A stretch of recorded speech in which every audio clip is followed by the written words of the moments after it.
G'day guys, Ralph here, and again it is a delight to be working with SmallRig on their cage for the Z8. Yes, the Nikon Z8 has come out. I've actually got to return mine in 2 days because they did a recall, and the recall was all about mounts not fitting, lens mounts not fitting on the camera, so that's got to go back. But before it goes back, I thought I'd have a play, a fiddle, and a look with you at the cage for the Z8, because when the Z8 does come back, I'm going to use it for some sweet, sweet video.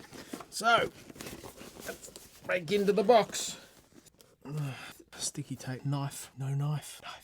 One of these days, going to cut my head off with a knife, aren't I? Bet you'll be watching that when it comes out. Oh, it's nowhere near as complicated as the Z9 case.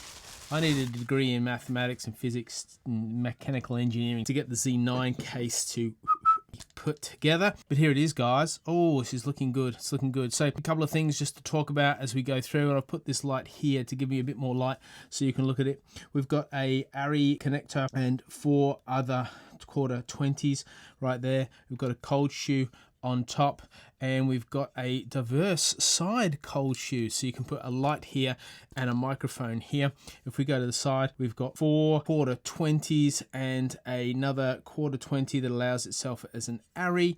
We have down here the key, and the key is beautiful for unlocking and locking up the plate that holds the camera in place, that has a nice firm but caring rubber grip to cushion the impact on your camera, and we'll put it in just a sec. It also has a nice ridge, so it will fit as an Arca Swiss plate on any of your tripods that you want to mount it to. On the bottom, it has plenty of mounting. It's got a 3/8 and 5 quarter 20s, and it's got a battery pouch, but we'll stick that in and see how it goes. You can also attach here to a strap should you want, and up here to a strap should you want, and here, and the allowance for one just here. Well played, SmallRig. So let's see how easy it is to fit the camera in. Camera always goes in from the back, and I think it's always best to hold the camera and let the case and the cage just fit around it. That fits really, really well.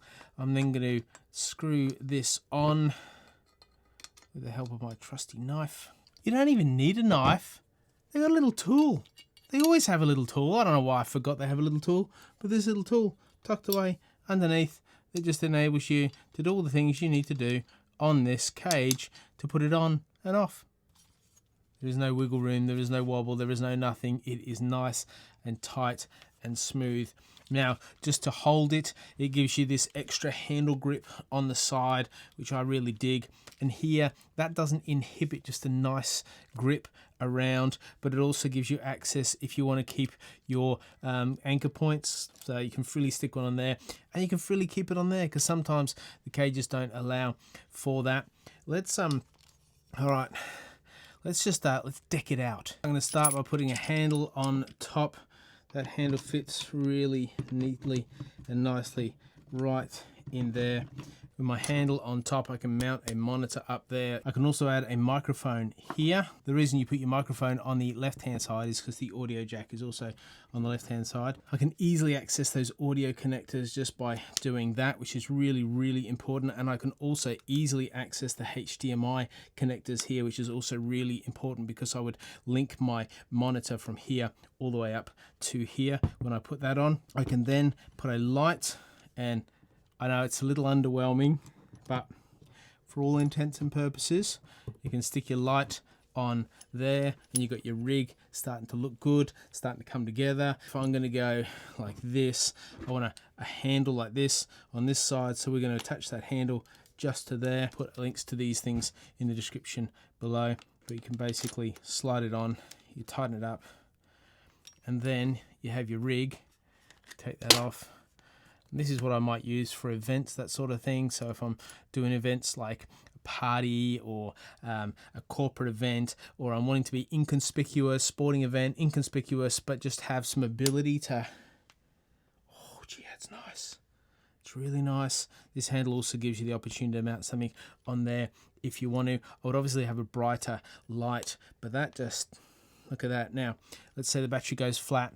We just turn it upside down. Oh, I can easily access the battery, which is nice.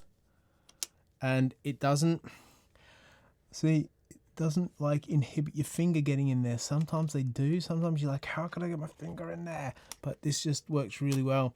Flip my battery out, change my battery over, pop my battery in, clink it. And then finally, are all the buttons are accessible and easy to use even with it on. Look, if I push the screen in, I can keep the screen out, it doesn't make any difference, but all the back buttons are completely accessible. The cables are accessible here. The card slot is accessible there. I've got my back wheel. I can even see, even with the light on, I can still make out what's on the screen, but if I take the light off, in fact, I don't even need to take the light off. I can see everything in there. I can check record my ISO and my exposure compensation, my front wheel. They've done an exceptional job. And then on this side, I can like access all of those dials. Nothing is inhibited. Nothing. If I want to put a stand on there, I reckon I could. The other issue you have with these is it rests and it always falls on the lens. And so there's these cool little stands you can get. The cheapest and the effective I found is these from Ulanzi, and I'll link them in the description below. But this would go round here on the underneath. Got a stand on. It's quick release. So that goes like this. Holds it stable so that when you want to put it down on something, you're not risking damaging your lens as it tilts forward. You can also spend a lot of money. There's another company that make a stand that's made exactly for this, but it's frightening. It's a couple of $100. So I just encourage you to go that way if you're buying a cage from SmallRig. Now, it feels like a good unit. It doesn't feel big. It feels easy to use. It feels very versatile. I can put a monitor on there and I'm good to go, guys. And the other thing is with the Z8, you've got the screen that can actually rotate out. So I can pull the screen all the way out like that, and it gives me a lot of perspective if I'm shooting like so. How good is this? God, love it. Well played, SmallRig. Thank you so much for your belief in me and support in the channel. And if you're looking into a cage, guys, you can't go further than this. It's so good. Here's the price, but it just enables you to do all the video stuff you might want to do and be as versatile as you like. And you can stick all sorts of stuff on the side, underneath, and on top of this to satisfy your needs. They've covered everything, it feels like. If you think they've missed something or you have a question, put it in the comments below. I'd love to chat with you there. Otherwise, I'll link this in the description below. You can get into it, as well as all the other Fandangle bits and pieces. And if you've enjoyed this, please like, subscribe, ring the bell, and I'll see you in the next video. See ya.